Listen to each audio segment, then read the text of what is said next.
behind every scar, every song, and the tart scent of lilac and gooseberries lies a story not told around the campfire.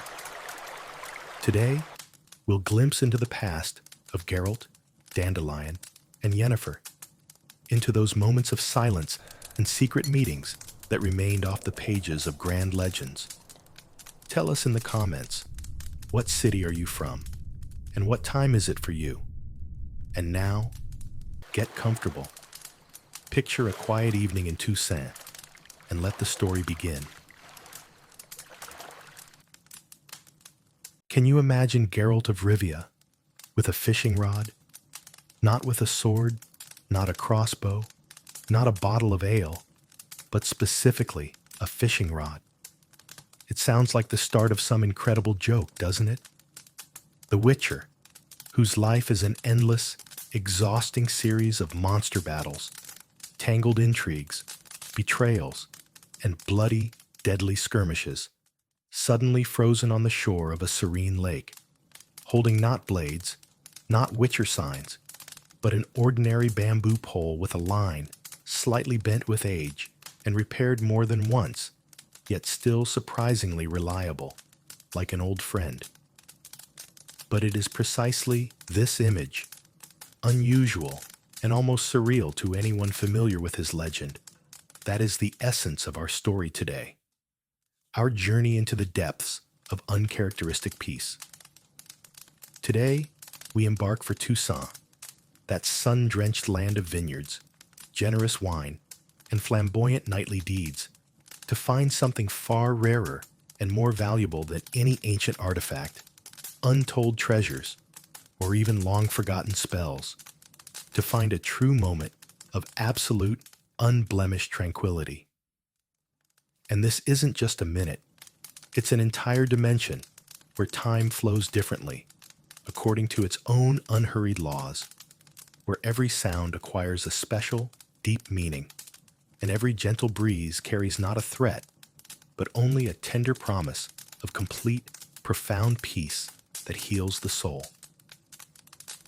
Imagine the early morning, gentle, still cool, with remnants of night dew on the grass, but already filled with the clear promise of a sunny, warm day.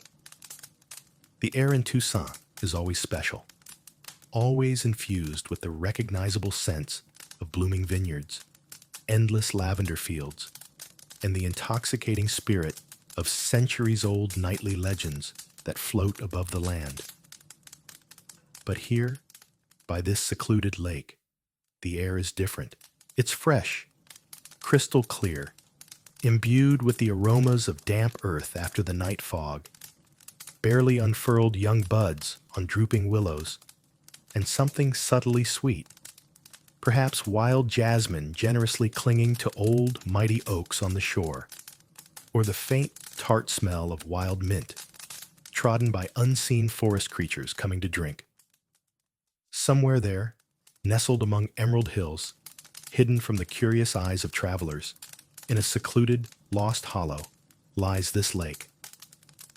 It's not vast, not turbulent with swift currents, but rather cozy, almost intimate, surrounded by ancient, silent oaks and weeping willows, whose flexible, long branches barely touch the mirrored surface of the water, as if trying to drink from it in this early hour.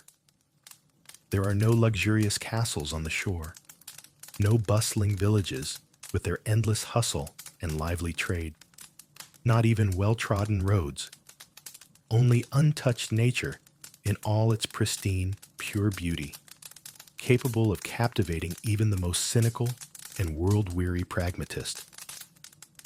The sun is just beginning to rise above the horizon, painting the boundless sky in watercolor shades of soft pink, warm peach, and radiant gold, scattering 1,000 sparkling reflections across the water's surface, as if hundreds of tiny cut diamonds were strewn across a velvety, shimmering canvas. And there, amidst this idyll, on a small, slightly weathered but sturdy fishing boat, whose worn sides perhaps remember hundreds of similar morning fishing trips, sits a man. a man we are accustomed to seeing always on guard, always ready for sudden combat, with tense, powerful shoulders and a hand reflexively resting on the hilt of a silver sword. But now his shoulders are relaxed. His gaze doesn't search for threats in deep shadows, nor does it pierce the forest thicket in search of monsters. Instead, it's focused, almost hypnotically, on a small, colorful bobber, an almost imperceptible red or white speck on the water's surface, barely swaying. This is Geralt of Rivia. His usually tied-back white hair now cascades over his shoulders, not from the whirlwind of battle, but from the gentle morning coolness, slightly damp from the dew that has settled on it. Leather armor has been replaced by a simple, worn but clean linen shirt, and on his feet are old, comfortable, broken-in boots that have probably seen hundreds of roads. And even his Witcher medallion, that ancient amulet that usually vibrates furiously at the approach of evil or magic, now hangs perfectly still, as if it too has finally found its own special peace, relinquishing its eternal, tiresome vigilance. The boat rocks almost imperceptibly on barely perceptible ripples, as if lulled by nature's invisible, caring hand. The gentle, rhythmic lapping of water against its wooden hull, that is the main, sole soundtrack to this amazing scene. This is not the clash of swords, not the clang of chainmail, not the wild cries of monsters, not the curses of drunkards from a tavern, nor the screams of the wounded. This is nature's deep whisper, calming and serene, endlessly repeating like an ancient, healing mantra. Allow this sound to envelop you, to become part of your own sense of serene peace, which is rarely accessible in the modern world. Imagine how this rhythm, monotonous and soothing, marks the passage of time, slowing it to an almost complete standstill, dissolving any worries, hustle, and noise of the outside world, all its endless problems. This lapping is not just a sound. It's the heartbeat of the lake itself, the pulse of life itself, the pulse of nature itself, which Geralt perceives with every cell of his body, disconnecting from everything that usually haunts him, from everything that forces him to be a witcher. He feels the slight, barely perceptible coolness of the water seeping through the boat's thin wood, and the warmth of the gentle sun on his face, and all of it together creates a perfect, unique backdrop for such rare, almost impossible tranquility. Geralt sits absolutely still.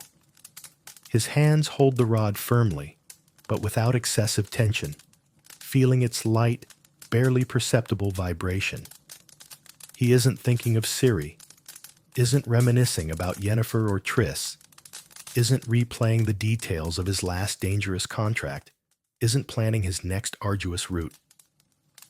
In this moment, there are no monsters, no political intrigues, no pleas for help, no mysterious crimes requiring a witcher's intuition, no complex riddles.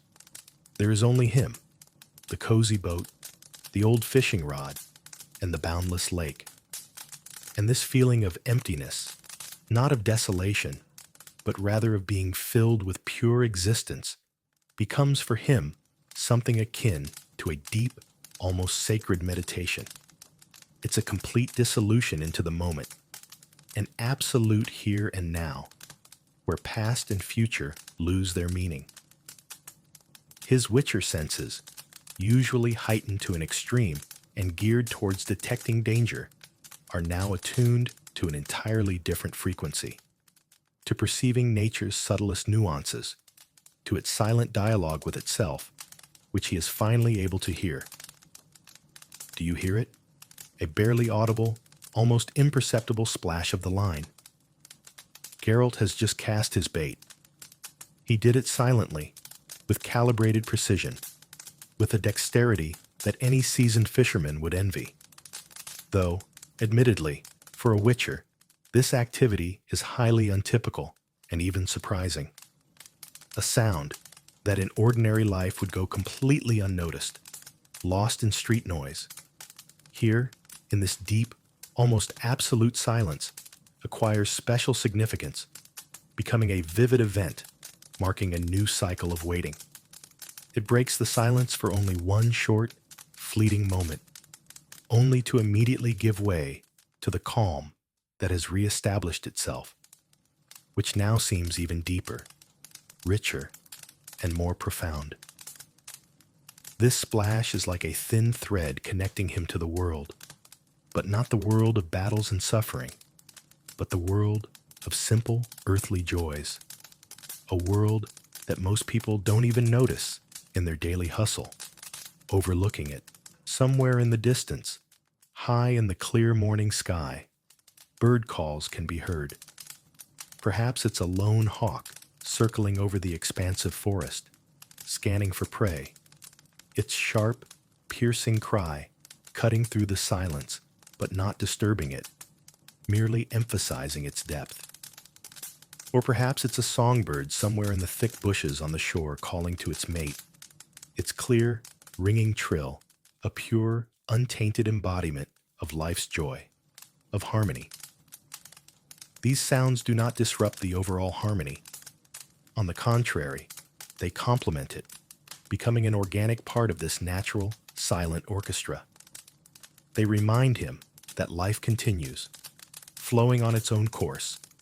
But here, on this lake, it obeys its own unhurried laws, submitting only to the natural, eternal cycles of nature. There's no need to rush, no need to fear, no need to fight, no need to run anywhere.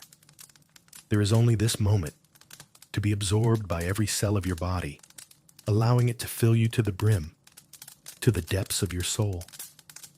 And even the quiet buzzing of a large dragonfly flitting past the boat, or the barely audible rustle of leaves as a gentle breeze passes through the treetops, become part of this amazing, lulling symphony. The water beneath the boat is so crystal clear that you can distinguish the algae slowly drifting on the bottom, swaying in the slow, almost imperceptible current, and perhaps even the fleeting shadows of small fish darting among them, seeking shelter or leisurely foraging. Sunlit reflections dance on the surface, creating moving, constantly changing patterns of light and shadow, mesmerizing in their fleeting, ephemeral beauty, as if life itself is dancing on the water. Time here loses its usual, accustomed meaning. Hours, minutes, seconds, all of it becomes an empty sound, a meaningless concept, losing all significance. Only the process itself matters, only the endless waiting, only the deep, meaningful contemplation. One could spend hours, days here, and it seems nothing would change but the position of the sun in the sky, slowly traversing the heavens. Sometimes, Geralt slowly, almost imperceptibly, shifts his position to stretch his stiff muscles, his slightly creaking joints, accustomed to entirely different strains. But even this movement seems part of the general dance of silence, not disturbing its fragile balance. He says not a word. He doesn't need to speak. Everything he could say, all questions, all answers, all heavy memories, dissolves in this silence, becoming superfluous, unnecessary, simply vanishing. Sometimes he closes his eyes, allowing the warm sun to caress his eyelids, and just listens. Listens to the lapping of waves, the rustle of leaves, the distant cry of a bird, the quiet buzzing of insects, inhales the scents of the forest and the lake, absorbing every, even the slightest detail of this perfect moment of being. It's a complete immersion in sensory perception, freed from the burden of thought, from all worries.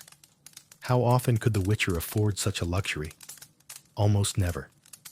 His life is a perpetual race, an eternal pursuit, an endless salvation, constant tension, pain, and weariness. Rest for him is merely a brief respite between skirmishes, a time to prepare for a new battle, to heal numerous wounds, to gather vital information. But here, on this secluded Toussaint lake, he is not a witcher. He is simply a man who has finally found his precious minute of peace, his inner sanctuary, where he can release all the burdens of his destiny, all curses and obligations. This is incredibly valuable for someone who lives under constant pressure, who has spent his entire life forced to fight for others. It seems as if the whole world has paused with him, synchronizing with his inner, slowed rhythm. Even the gentle breeze caressing the lake's surface carries not coolness, but only a tender touch, a barely perceptible ripple, as if stroking the water's surface, calming it. Everything around, from the chirping cicadas on the shore, whose trills seem especially loud and vibrant in this deep silence, to the faintly discernible scent of wet wood from the boat and fresh river fish swimming nearby, creates a single, flawless tapestry of tranquility, woven from the finest details and sensations. It is a complete merging with the environment, a dissolution into it. What does he feel in these moments? Liberation? Weariness that has finally found its haven in this soothing silence, like a long-awaited, hard-won rest for an exhausted, tormented soul? Or perhaps a slight sadness at the realization that such moments are so rare and fleeting in his restless life, like precious pearls one barely glimpses before they slip back into the depths. Probably a little of everything. But the predominant feeling is one of peace, which penetrates every cell of his being, releasing the tension accumulated over long years of wandering and countless battles, over hundreds of deaths he has witnessed or brought about himself. This feeling of peace is so profound that it touches the deepest parts of his being, healing not only his wounded body, but also his weary spirit. Imagine the fishing line twitching slightly, barely perceptible, just a gentle bob of the float. It's not a monster, no creature from the depths. It's most likely just a cautious fish, exploring the bait, tasting it very slowly. Adrenaline doesn't surge, muscles don't tense. There's no need for lightning-fast reaction, for witcher speed and strength. There's just a mild curiosity, an almost indifferent expectation. Will it pull, or just touch it and leave, deciding the bait isn't to its taste? This is part of the process, part of this meditation, where even the result isn't as important as the action itself, the very moment of waiting. Even if there's no catch, it doesn't matter in the slightest. What matters is the act of waiting, the fact of being here and now, without any external distractions, without pressure, without haste. It's a pure, unblemished moment of absolute existence. The sun climbs higher, its rays growing warmer, but here, in the shade of the sprawling trees, on the water's surface, a pleasant coolness prevails, protecting from the midday heat.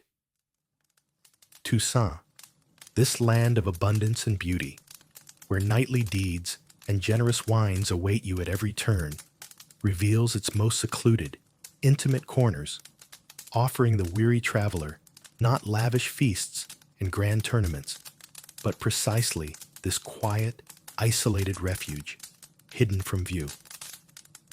A place where one can simply be, without feeling the need to meet anyone's expectations or constantly fulfill one's duty.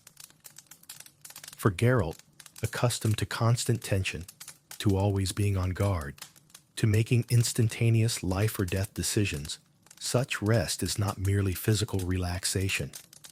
It is a mental and spiritual rebirth, a deep, comprehensive renewal of his entire being.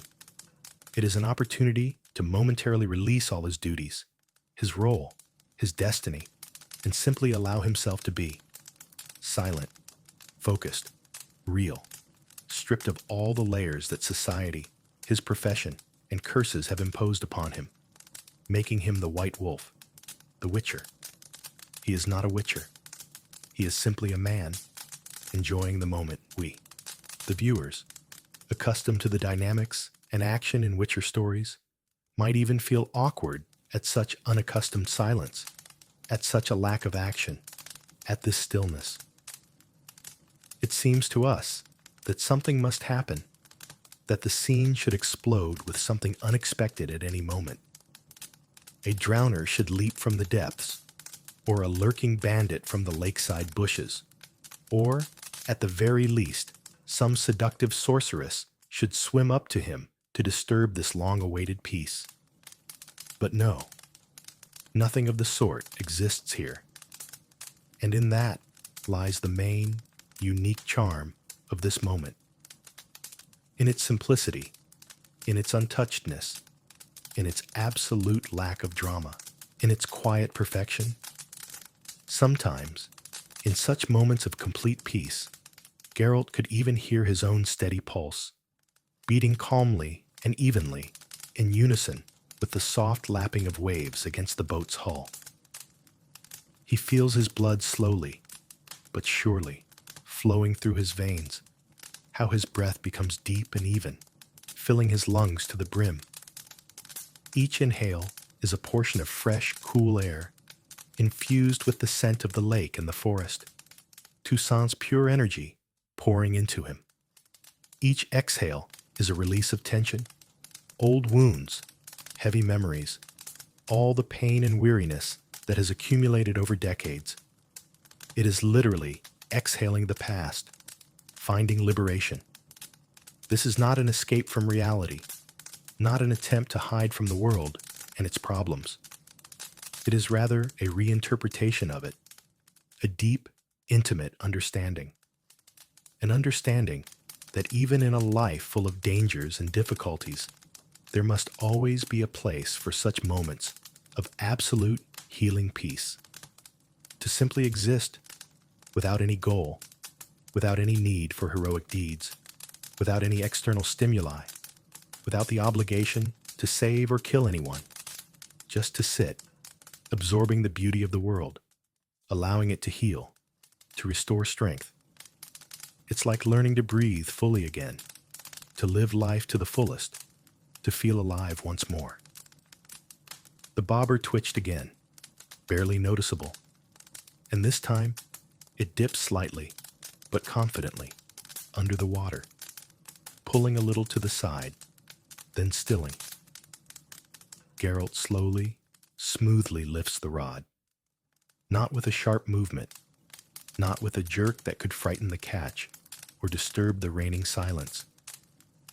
He doesn't want to break this fragile harmony, this delicate, almost invisible balance between himself and nature that he has finally sensed.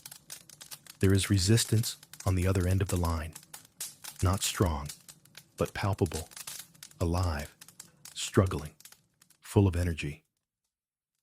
He feels every movement of the fish, every one of its desperate final tugs, every flicker. This isn't a battle. It's more of a delicate dance, where each partner strives for their own, but with deep respect for one another, without hostility. And then, from the water emerges silver scales, glittering in the sun like 1,000 tiny shards of mirror.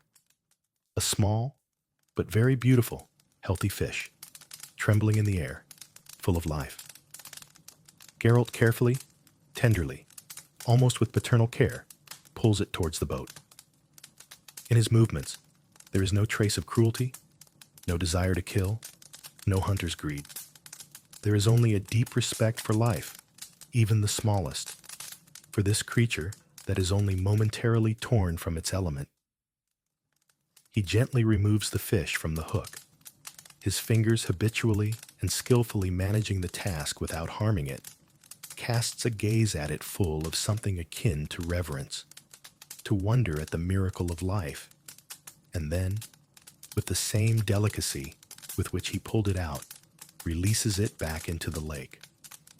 a small splash, and the fish vanishes into the depths, leaving behind only spreading, slowly fading ripples on the water, like a stone dropped, but without the sound of falling. These circles slowly expand, widening until they disappear completely, dissolving into the overall, once again, calm surface. He caught it not for food, not for a trophy, not for praise. He caught it for the moment, for this brief, almost fleeting contact with life that has no demands on him, requires nothing from him, presents no threat, asks no questions, just to be here and to let go. Geralt looks at the water, then at his strong hands, then at the far shore, still shrouded in the mist of the fading morning. A smile, barely perceptible, almost invisible, just a slight tremor at the corners of his lips, barely discernible, but it's there. A smile of contentment that comes not from defeating a monster, not from acquiring a mountain of gold, but from conquering his own restlessness, the world's noise, eternal weariness, himself. It is a smile of pure happiness, unburdened by anything, happiness born from silence. The sun is already high. The morning mist has long dispersed, and the air has warmed, becoming gentle. The day promises to be hot and long, typical for sunny Toussaint. But here, on this lake, time seems to have stopped, frozen in the golden light that fills every cell of space. And the Witcher, sitting in the boat, seems to have finally found what he lacked so much throughout his restless, perilous life full of deprivation. Simple, genuine, silent, deep happiness. This is the moment when all the pieces of the puzzle fall into a perfect, complete picture. Such moments are not weakness. They are not cowardice, nor an escape from duty. No, this is strength, incredible strength. The strength to be a human being capable of appreciating silence, beauty, and simple existence. The strength to let go of everything that burdens, everything that hurts, everything that presses down, and to momentarily dissolve into the surrounding world, becoming an integral, harmonious part of it. For a Witcher, whose profession condemns him to eternal solitude and struggle, to a constant balancing act between the worlds of men and monsters, between good and evil, between life and death, such moments become a priceless gift. They remind him that beyond the bloody paths, dark curses, and endless intrigues, another world exists. A world where the sun shines brighter, the water is cleaner, and peace is not an ephemeral concept, not an unattainable dream, but a tangible reality that can be felt with fingertips, inhaled deeply, felt on the skin. This is not a story about great deeds, about saving kingdoms, or about defeating evil on a universal scale. This is a story about a moment. About the moment when Geralt of Rivia, the White Wolf, the Butcher of Blaviken, became simply a fisherman on a serene lake in Toussaint. And perhaps it is precisely in this that his true path to peace, to himself, lies. To find meaning not in constant battle, but in deep, healing silence. This day, this hour, these minutes will remain in his memory as a reminder that even the strongest, most tired, most tormented souls need such moments of peace to continue their arduous journey. If you found peace in this quiet moment with Geralt, please hit that like button, share this video, and subscribe for more journeys into the untold stories of your favorite characters. Ever truly pondered what real, profound luxury feels like? I'm not talking about piles of gold or a closet full of silk robes.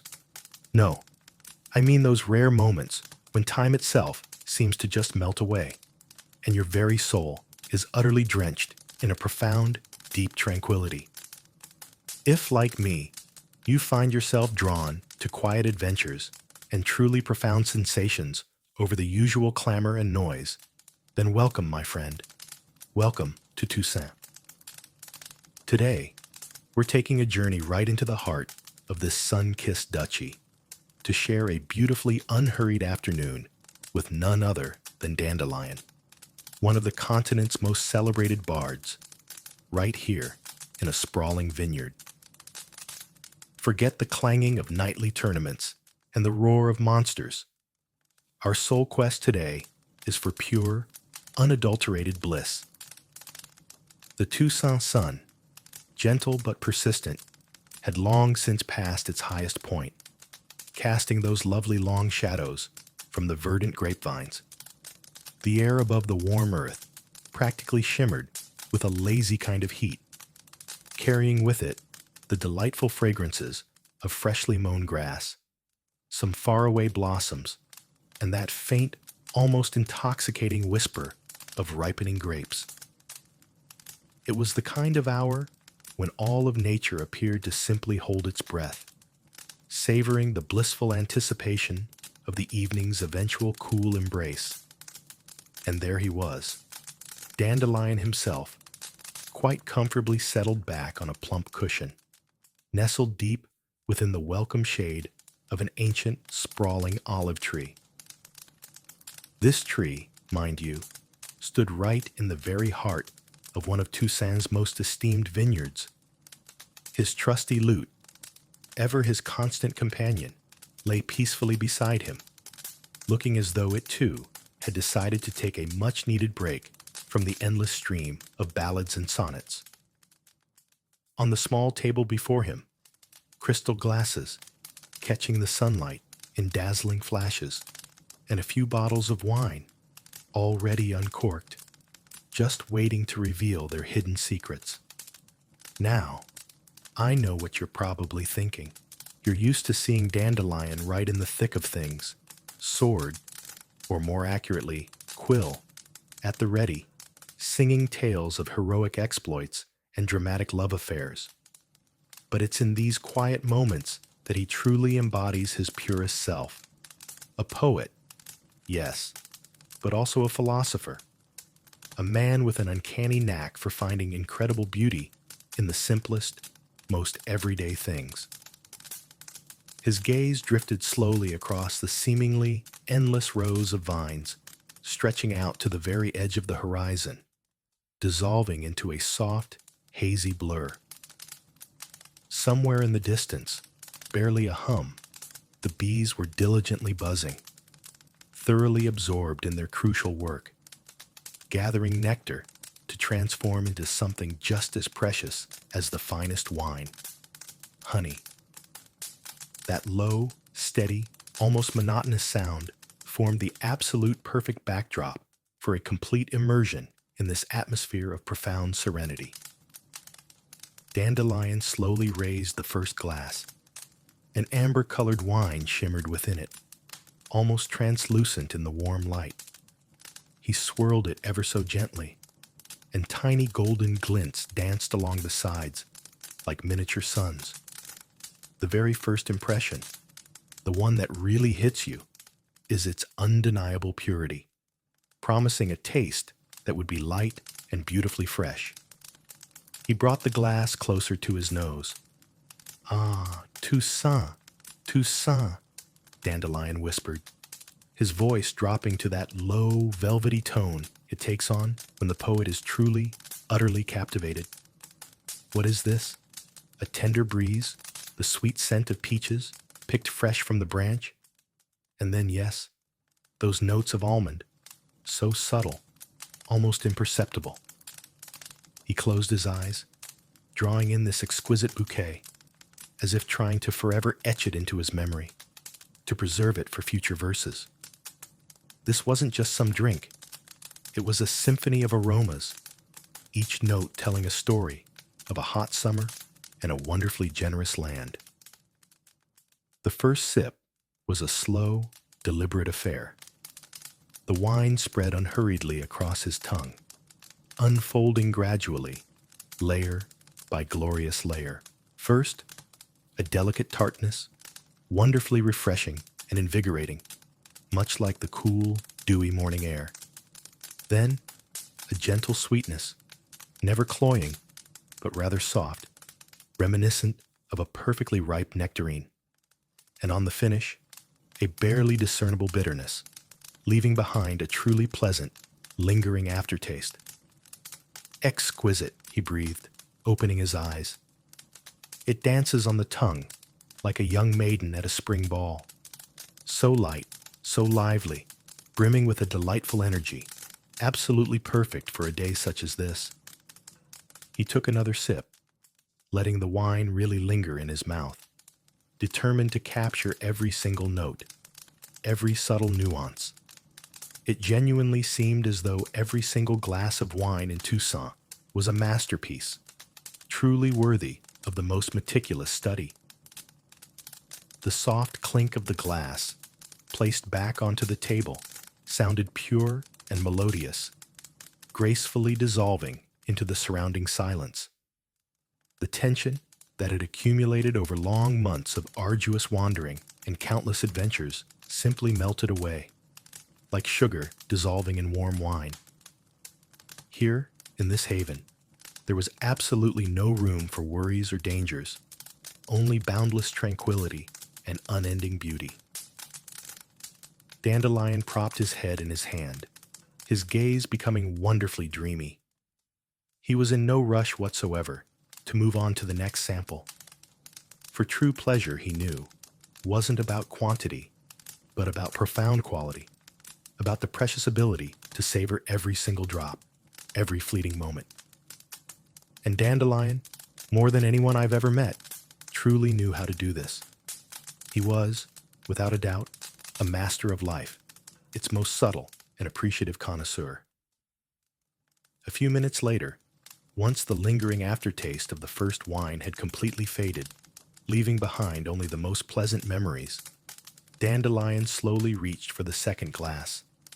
In this one, a wine of a much richer, deeper color swirled, a magnificent ruby with subtle hints of garnet.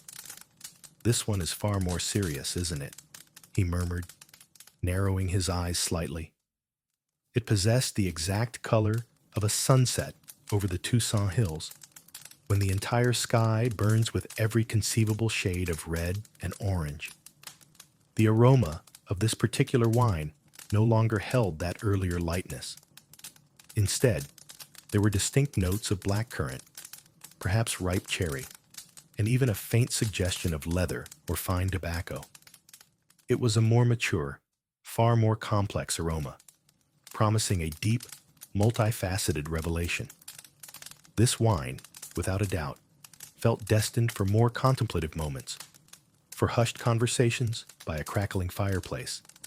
But even under the warm sun, it managed to unveil its charms, albeit in its own unique way. The very first sip of this second wine was a completely different experience altogether. It enveloped the tongue with a dense, almost velvety texture. The taste was decidedly more tart, yet incredibly smooth and perfectly balanced. Rich berry notes intertwined beautifully with delicate spicy ones, creating a truly intricate palette. You could discern subtle nuances of oak, a hint of vanilla, even a touch of dark chocolate. "Oh, now this is a ballad," Dandelion declared with a knowing smile. "A ballad of passion and profound depth. It doesn't merely whisper, it sings at full voice, yet never shouts. It gently invites you into long, winding reflections, into the very labyrinths of your own soul." The aftertaste was wonderfully long, deeply warming, leaving a pleasant sensation deep within. This wine felt like an old, wise friend, someone with whom you could easily spend hours talking, completely losing all track of time. Sunbeams, playfully breaking through the olive leaves, painted whimsical, dancing patterns on the sun-baked ground. In the air, besides the evolving wine aromas, lingered the earthy scent of fresh, sun-drenched soil, and the delicate fragrance of nearby lavender fields, now in full bloom.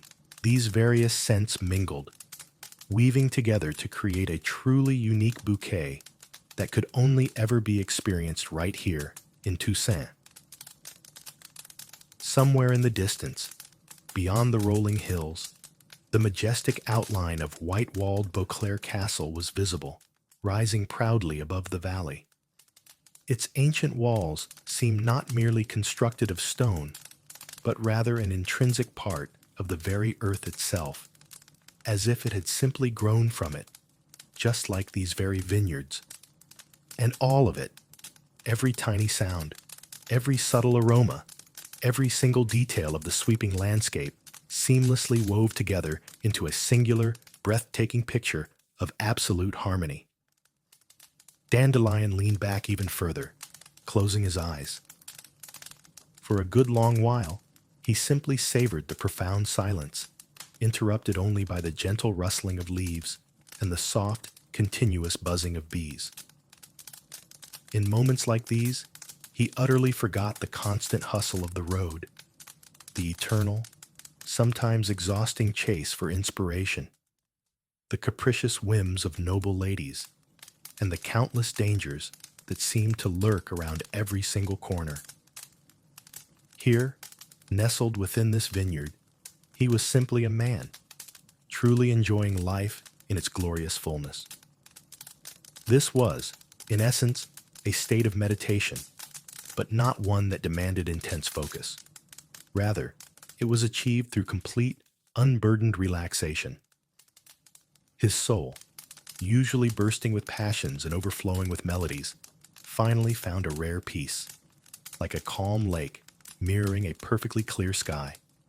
Finally, he slowly reached for the third glass.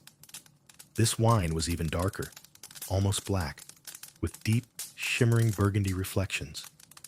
It looked heavy, thick, promising a powerful and truly unforgettable taste experience. The final chord, Dandelion whispered, his voice barely audible. The grand culmination of this entire afternoon repast.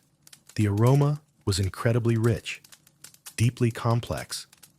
Dark berries, worn leather, a hint of smoke, various exotic spices, perhaps even faint notes of damp earth after a refreshing rain. It was the very scent of ancient cellars, of centuries-old traditions, of the deep, hidden secrets held within the finest, most revered wines. The very first sip of this particular wine was like taking a plunge into unknown, exhilarating depths. It completely enveloped all the taste buds, unfolding in layers that seemed utterly endless. It was powerful, incredibly rich, yet at the same time, astonishingly elegant. The tannins were noticeable, certainly, but never aggressive. Instead, they simply added a noble structure to the wine's already impressive character. The taste was long, seemingly endless, leaving behind a profound richness and an incredible depth. This was a wine clearly meant for long philosophical reflections, for conversations about eternity, for those moments when you simply want to truly feel the absolute fullness of existence. It was powerful and paradoxically, at the same time, wonderfully gentle, much like the embrace of a cherished, long-lost friend. This isn't merely wine, Dandelion uttered, his voice trembling noticeably with sheer delight. It is the very quintessence of Toussaint itself, its rich earth, its life-giving sun, its ancient history. It whispers of forgotten secrets, of fiery passions, of glorious victories and heartbreaking defeats. It is, quite simply, life itself.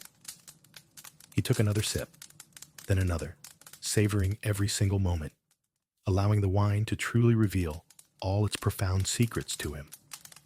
It flowed through his veins, not intoxicating him, but rather warming him, filling him with an overwhelming sense of deep, profound contentment. There was no rush here, no desire to accomplish anything, just to be, to simply exist here and now, in this small corner of paradise, listening to the gentle whisper of the wind through the vines, feeling the soothing warmth of the sun on his skin, and enjoying every single nuance of this truly magical drink. After the third glass was eventually emptied, Dandelion found himself in no hurry to rise. He closed his eyes once more and allowed his thoughts to wander freely, unbound. Images flashed through his mind: sprawling green valleys, gleaming cities, the familiar faces of friends and loved ones. But all of them seemed to be bathed in the soft, golden light of this wonderfully quiet afternoon. He felt his body thoroughly relaxed and his mind utterly at peace. This was a rare and incredibly valuable sensation for a man of his temperament, someone constantly embroiled in a whirlwind of events. The gentle warmth of the afternoon sun affectionately caressed his face, filtering softly through the dappled shade of the olive tree. He heard the faint, distant laughter of children playing somewhere in the village below, and the melodious ringing of church bells, gently calling for evening prayer. These sounds, so ordinary and simple in themselves, seemed here to be part of something far larger, something eternal. They only served to enhance his already strong feeling of peace and belonging. He felt utterly a part of this landscape, this very moment, this enchanting Toussaint. Time, it genuinely seemed, had ceased to exist altogether, or at the very least, it flowed according to its own unique Toussaint laws, slowly, smoothly, like golden honey trickling from a spoon.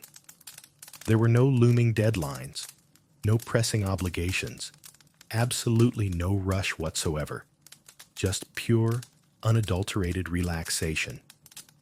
This was the true wealth he so often sang about in his epic ballads, but which he so rarely got to truly experience in his actual lived reality. Not mere money, not fleeting fame, but the profound ability to discover joy in the smallest, most unassuming things, in the fleeting, in a quiet moment of absolute, complete happiness.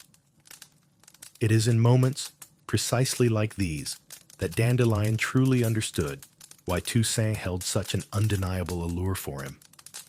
It's not just a land blessed with incredibly fertile soils and exquisite wines. It's a place where the soul can genuinely find profound rest, where inspiration can be drawn directly from nature itself, where beauty doesn't loudly shout about itself, but instead gently whispers. It's a place where even a great bard can allow himself to simply be a man, fully enjoying a tranquil afternoon repast in a vineyard. Finally, as the sun began its slow descent towards the distant horizon, painting the vast sky in soft, ethereal hues of pink and orange, Dandelion slowly rose to his feet. He stretched, feeling his muscles pleasantly loose and relaxed after such a deep, profound rest. His gaze once again swept across the endless expanses of vineyards, and a faint, contented smile played upon his lips. He picked up his lute, his fingers idly brushing over the strings, and a quiet, melodious, almost improvised ballad gently poured forth. A ballad of the warm sun, of rich wine, of blessed silence, and of just how incredibly beautiful life can be, if only one truly knows how to listen to it. This unhurried afternoon in Toussaint isn't merely a wine tasting, you see. It's a powerful lesson in discovering genuine happiness in the very simplest of things. It's a profound reminder that amidst all the hustle and overwhelming noise of the world, there are truly serene corners where you can consciously slow down, breathe deeply, and just simply be. May each and every one of you find your very own Toussaint, your very own peaceful vineyard, your very own quiet afternoon. because truly, it is precisely such moments that constitute the genuine, lasting value of our lives. And if you ever happen to find yourself here in Toussaint, on these sun-drenched hills, please remember this story. And perhaps you too will hear the distant, calming buzz of bees, feel the soothing warmth of the sun on your skin, and discover your own truly unique moment of pure, unadulterated relaxation. Until next time, my friends, and may your lives be filled with sensations as beautiful and as profound as the magnificent wines of Toussaint. Now, if you enjoyed this journey, please do me a favor. Give this video a big thumbs up. Share it with someone who really needs a moment of peace in their day. And don't forget to hit that subscribe button for more journeys into tranquility. Have you ever really stopped to wonder what truly goes on during those big, impressive, magical rituals? I'm not talking about the loud bangs and bright flashes you see in fantasy films. No. I'm talking about the hush that falls, the intense focus, the ancient knowledge passed down for ages, all unfolding through tiny, almost imperceptible actions. Today, we're going to step behind the curtain. We're going to be silent observers as real magic is shaped, as a space is truly prepared to contain incredible power. So, picture this scene. It's a night so incredibly still, you can't even feel a whisper of wind. High above, a huge, almost porcelain-white moon hangs there, just bathing everything in its soft, silvery light. The trees all around look like these old, quiet protectors. Their branches may be rustling just a tiny bit, as if they're sharing secrets with a wind that seems to be holding its own breath, just waiting. Into this absolutely private spot, a place where peace really reigns supreme, she arrives. And her movements, they're just flawless. Every single one looks like it's been practiced for centuries, refined into a true art form. Yennefer isn't rushing anything. There's this quiet elegance about her, almost like a patient hunter, or maybe the deep calm of a really old, wise master. Her dark shape practically blends right into the night's dark velvet, with only a tiny glint of moonlight catching her hair, or a piece of jewelry every now and then, just enough for you to know she's even there. She's carrying only a few things. They look simple, but each one is absolutely priceless. Every item has its own deep history, its own weight in the big, flowing current of magic. You can almost feel the air around her start to gently hum, a quiet little warning that something powerful is about to be unleashed. So, the very first thing she does is survey the space. And I don't just mean she's looking with her eyes, not at all.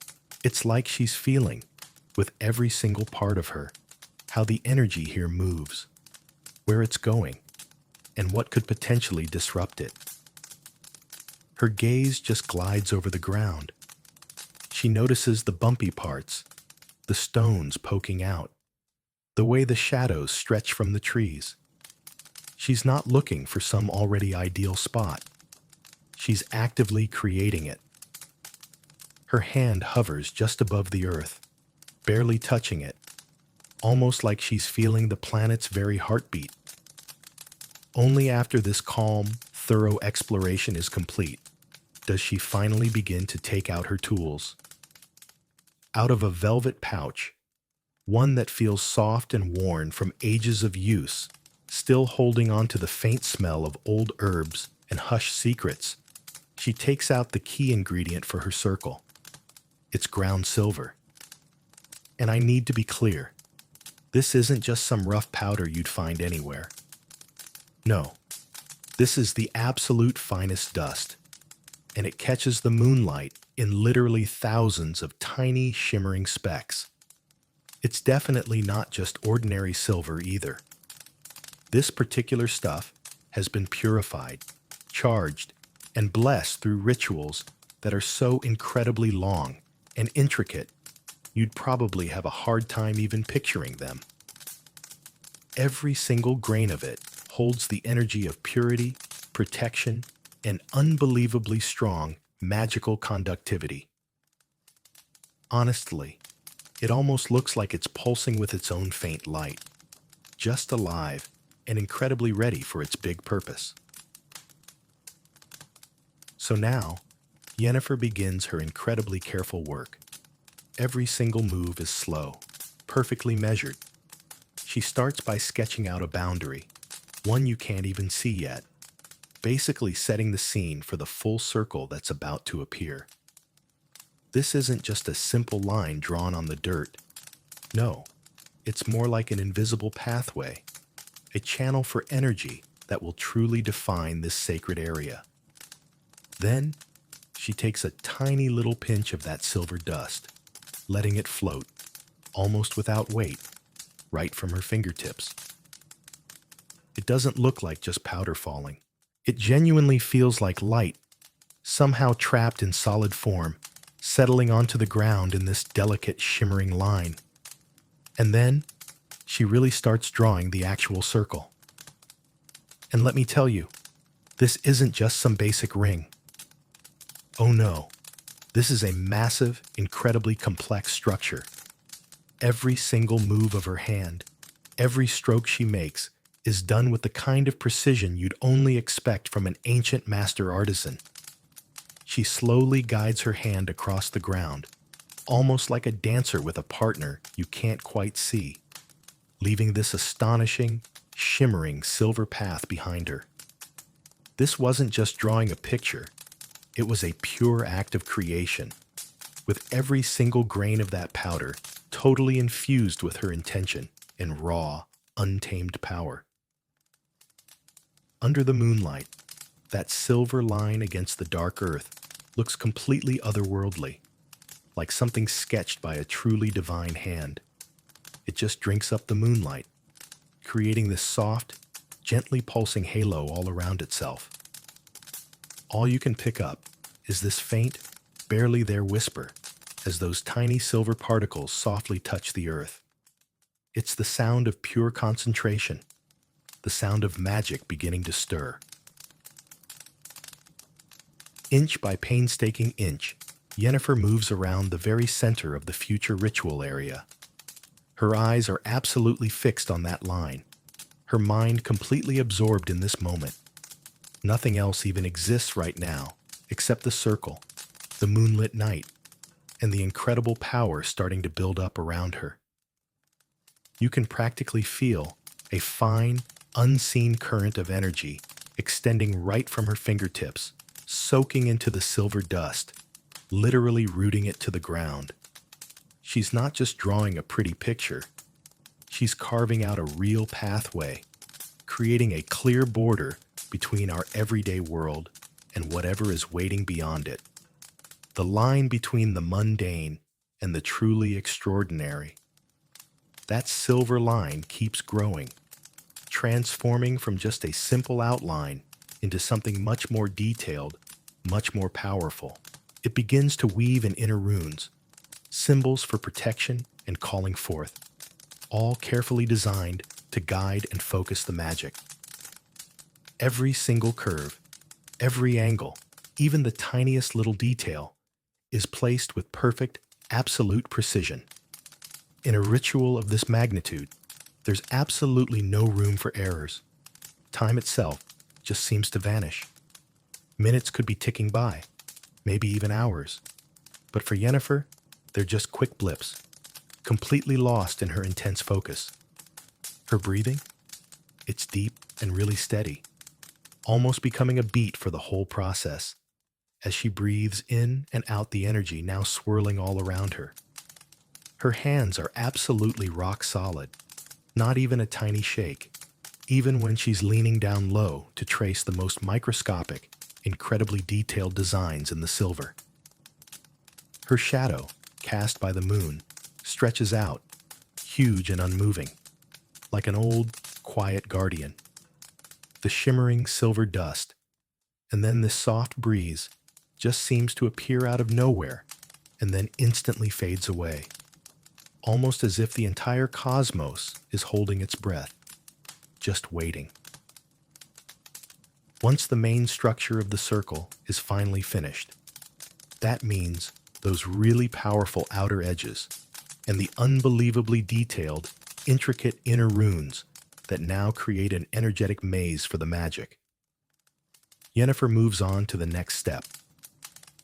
From another pouch, this one made of a thick, rough fabric, she carefully takes out several obsidian markers.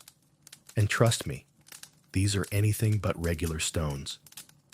They're absolutely jet black, incredibly smooth, polished to a perfect mirror-like shine. But if you look super deep inside them, you'll spot glimpses of thin, almost lightning-like lines, something truly ancient and primal. They feel so heavy, like unusually heavy in her hand, and they give off this faint, almost invisible chill that seems to just seep right into your skin. She handles each one of these obsidian markers with extreme, almost sacred care, as if every single one is a delicate container just brimming with old, hidden secrets. Slowly, very deliberately, she makes her way around the circle, stopping at these very precise, perfectly spaced points. These aren't just random places, by the way. No, these are what you'd call power nodes, like gateways for energy to flow both into and out of the circle. Yennefer kneels down at each spot, and with a truly solemn, ritualistic air, she places an obsidian stone. You hear this dull, short thud as the hard stone connects with the earth, a sound that feels unbelievably loud in the profound quiet of the night. But it's much more than just a sound. It's like an anchor, physically locking down the circle's energetic plan, giving it a real, solid form and complete stability. The exact moment that very last obsidian marker touches the ground, the air right around the circle noticeably thickens. You can seriously feel it. There's this slight pressure on your skin, a subtle tingle at your fingertips. Those silver lines, which just a moment ago looked like they were simply drawn, now visibly begin to pulse, their glow getting deeper, growing even more intense. The obsidian stones, on the other hand, almost seem to spring to life, soaking up the moonlight, but still radiating their own faint, kind of mysterious darkness. It's a really strange contradiction, but that darkness somehow makes the whole circle feel even more tangible, even more incredibly powerful. Now that the physical structure is totally complete, it's time for the activation. Yennefer steps right into the very center of the circle, her posture perfectly straight, just radiating dignity and pure power. She closes her eyes, and her face becomes completely calm, like a mirror-smooth lake on an absolutely still day. But seriously, don't let that peacefulness fool you. Underneath it all, an entire ocean of focused determination is just churning. Then she starts to speak. At first, it's this low, almost impossible to hear murmur, like dry leaves rustling in a barely there breeze. But slowly, steadily, her voice starts to get stronger. It's not loud, not a shout at all, but this deep, echoing hum that seems to come not from her throat, but from the very heart of the earth itself. These aren't just some random words, by the way. Oh no, these are ancient incantations, chants that have been meticulously shaped over thousands of years, absorbing the raw power of countless mages who came before her. Every single word she speaks vibrates, absolutely filling the entire area with invisible waves of energy. You can quite literally feel those vibrations.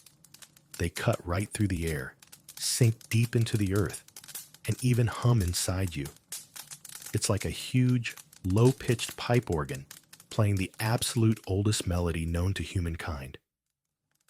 Her voice acts like a conductor, just fine-tuning the space, weaving together an unseen web that links the silver lines, the obsidian markers, and even the moonlight itself. It calls forth, it commands, it guides. The chants keep getting deeper, growing richer, much more rhythmic. They sound like the actual heartbeat of the universe, sort of monotonous, but still incredibly powerful. Yennefer isn't just saying words now. She's pouring her entire will, every single ounce of her intention, right into them. Each word almost seems to take on its own shape, leaving her lips and just melting into the air, leaving a trail of pure magic behind it. The space inside the circle now feels really dense, almost solid. The air all around Yennefer starts to visibly shimmer, and this thin, almost invisible mist begins to rise from the silver lines. It kind of looks like steam from hot metal, but it's definitely not steam. No, it's pure energy, just rising up from the earth and spreading into absolutely everything. Under the moonlight, which somehow seems to be burning even brighter, more intensely focused, magic really starts to gather. It's not just passively present. No, it's actively rushing toward this specific spot, like invisible rivers all flowing into one massive ocean. You can practically physically feel its movement, its power, just steadily building up. Think about that charged feeling in the air, right before a huge thunderstorm. But instead of any tension or discomfort, here it's just this incredibly deep, raw force, totally ready to explode. The silver lines of the circle aren't merely glowing anymore. They're truly pulsing, their light becoming rhythmic, almost perfectly matching Yennefer's own heartbeat, echoing the rhythm of her chants. The obsidian markers? Well, they seem to literally drink in the moonlight, getting even blacker, even deeper, like tiny, endless gates to nothingness. The soft, hushed whisper of silver, the quiet, muted thud of obsidian, the deep, resonating hum of the chants. All these separate sounds somehow blend into one single, absolutely mesmerizing symphony. It's a symphony of pure creation, of sacred, careful preparation. Every tiny detail, every single thing Yennefer does, is just brimming with a clear purpose. Every movement an integral part of this grand dance with the magic itself. She's not simply preparing for a ritual now. She's literally becoming the ritual, totally merging with it. Her awareness seems to just expand, reaching far beyond the circle's boundaries, stretching out to embrace all the space around them, the entire forest, the whole moonlit night. And just like that, the circle is completely finished. It's not just a drawing on the ground anymore. No, it actually lives. It pulses with its own unique energy. It breathes. It waits. The space inside it has completely changed. It's no longer just a regular part of our everyday world. Oh no, it's become sacred. It's been set apart, perfectly ready for a truly amazing act of magic. Yennefer slowly opens her eyes. They reflect the moonlight, sure, but also the sharp, wild glint of the power she has just summoned. The peaceful expression on her face slowly fades, replaced by this deep, unshakable determination. Everything is set. The real ritual is finally about to begin. And as silent observers, you can totally feel it, way down deep in your bones, that you've just experienced something incredibly ancient and profoundly powerful. So, if you found this little glimpse into the arcane world absolutely fascinating, please go ahead and give this video a big thumbs up. Don't forget to subscribe for more journeys into magic, And seriously, let me know in the comments below what other magical practices you'd love for us to explore next. Do you know that the most powerful transformations often happen not in epic battles, but in the monotony of daily repetitions? It's not always spectacular, not always loud, but it is in this repetitive, almost meditative routine that the true depth of mastery lies. We are used to seeing heroes in their triumphs, in decisive battles, in history's pivotal moments. But what precedes these instants? What truly forms their incredible resilience, their intuition, their astonishing endurance, and sharpness of mind? Today, we will dive with you into a world where patience and rhythm become keys to unlocking inner strength. We will journey to Kaer Morhen, an ancient fortress that has stood for ages amidst harsh, inaccessible mountains. This is not just a legendary Witcher school. It's a place where time itself seems to flow differently, where every old, rough stone is imbued with centuries of history and countless tales, where the cold, thin air thickens, and every sound, be it the distant cry of a mountain bird or the drip of water, acquires a special, almost sacred meaning. Here, within these massive, mysterious, and at times terrifyingly silent walls, young Ciri underwent her most crucial lessons. Those lessons that shaped her not only as a future warrior, but as a unique, strong-willed individual. And remarkably, these lessons were not at all about whistling swords, complicated combat techniques, and certainly not about fountains of blood from vanquished monsters. No, they were about rhythm, deep concentration, superhuman patience, and, strangely enough, a simple pendulum. In the very heart of Kaer Morhen's training hall, above old, generations-worn smooth floorboards, directly beneath massive time-blackened ceiling beams, hung an enormous, heavy pendulum. Its measured, repetitive, almost hypnotizing movement was like the calm but unwavering heartbeat of the fortress itself. Creak. A smooth, constant, lulling creak of metal on wood. It permeated every corner of the hall, echoed off the stone walls, filling the entire space. For Ciri, this sound very quickly became background, the soundtrack to her becoming. She stood before it, her still undeveloped eyes fixed on its unceasing, monotonous sway. She wasn't just observing, not just looking. She felt its rhythm, its invisible pulse. Her body, at first clumsy and unformed, gradually followed it, dodging, evading an imaginary, unseen blow. Creak. Inhale. Creak. Exhale. It wasn't about fighting the moving pendulum, not about opposing it, but about merging with it, about accepting its pace, about learning to become part of the continuous flow, rather than stubbornly resisting its force. Hour after hour, day after day, week after week.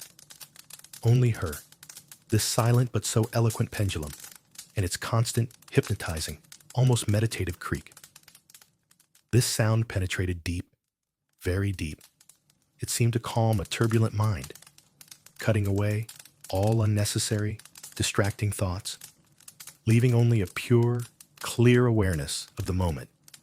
Focus on the here and now. This was her first encounter with true discipline, with the understanding that physical training is, first and foremost, a training of the spirit. The pendulum's creak became her teacher of patience, her tuning fork for inner harmony. In this endless repetition, in this rhythmic swaying shadow, Ciri began to find her own unique inner anchor point. Then, after these deep meditations with the pendulum, her training shifted to the obstacle course. These were low but treacherous barriers, narrow, slippery logs, sometimes even suspended and swinging, and many cunning, barely visible foot traps, specifically laid out by Vesemir. Here, The rhythm changed drastically. It became more dynamic, more intense. The dull, muffled, but distinct thud of her witcher boots on the old, sometimes cracked wood. Thump, thump, thump. A quick, accelerated training pulse. At first, of course, hesitantly, with frequent stumbles and frustrating falls. Every fall was not a setback or defeat, but an important, valuable lesson. Get up, shake it off, repeat, and again. Her body learned speed. It eagerly absorbed lessons in agility. Her feet gained incredible confidence, her movements becoming increasingly fluid, almost cat-like, silent. This thud. This was the sound of progress, the sound of incredible strength, slowly but surely being born in every muscle, every tendon. The sound of endurance, forged in endless laps around this cold, majestic old hall, filled only with the echo of her steps. With each day, the thud grew more confident, faster, merging into a single, continuous flow of movement. Ciri learned not just to overcome obstacles, she learned to feel them, to anticipate them, to become one with the movement. This monotonous, yet energetic thud reflected her inner resolve, her unwavering desire to become stronger, to be able to protect herself and those she loved. It was the language of a body speaking of resilience and determination, or the moments spent on the narrow, slippery balance beam. Complete, absolute silence, so profound you could hear your own faint breath and the accelerating pulse of blood in your ears.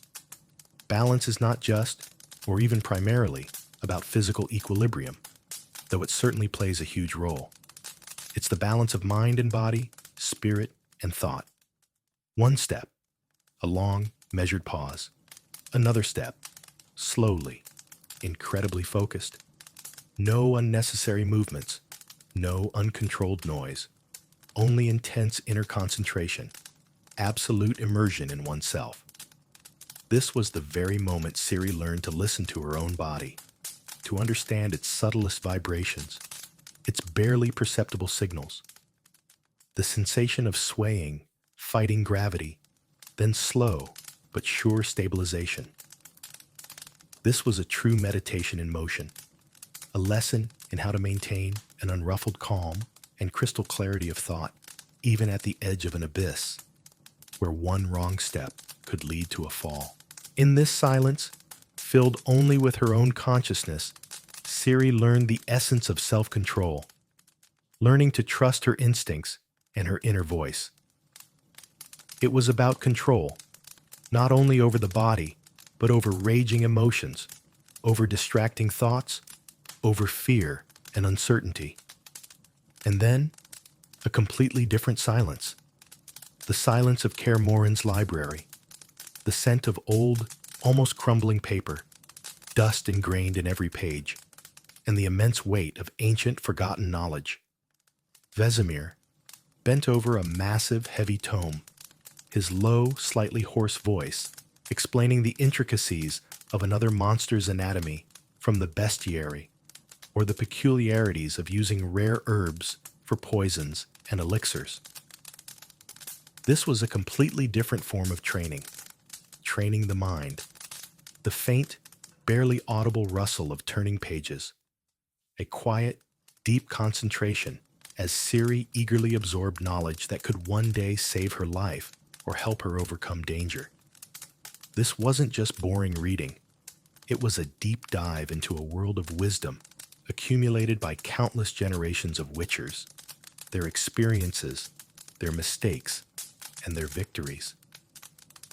Moments when Vesemir would fall silent, allowing her to ponder, to assimilate the information, to ask questions if they arose.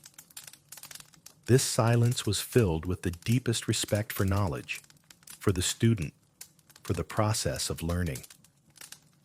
She learned not only to recognize monsters by their descriptions and weaknesses, but also to understand the world itself, its unpredictable dangers, its harsh but unchanging laws.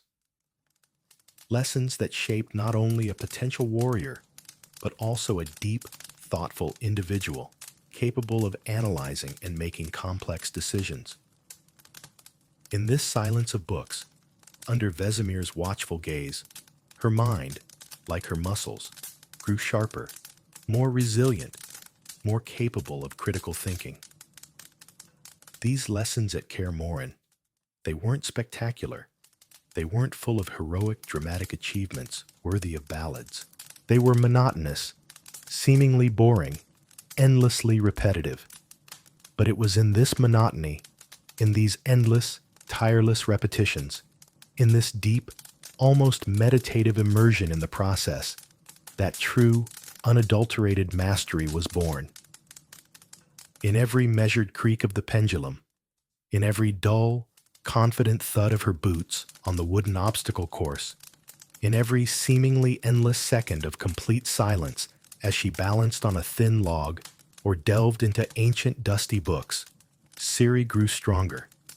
And this was not only physical strength, but mental strength, strength of spirit, strength of character. She learned patience, incredible discipline, profound concentration. She learned to listen not only to the external world, its signals and dangers, but also, just as importantly, to herself, her inner voice, her instincts, her body. This is a story of how, through patient, repeated action, through respect for the learning process itself, not just the final visible result, a true warrior, a genuine witcher, is forged. And this is also a very important reminder to all of us that sometimes the deepest and most significant changes in our lives don't happen with thunder and lightning, with dramatic special effects, but with quiet, persistent effort, with daily small steps, day in and day out. This was the true, subtle alchemy of a soul, transforming a frightened girl into a legend, step by step, repetition by repetition, turning her into the one we know and love. If you found this exploration of quiet strength inspiring, don't forget to hit that like button, subscribe for more insights into character and storytelling, and share your thoughts in the comments below.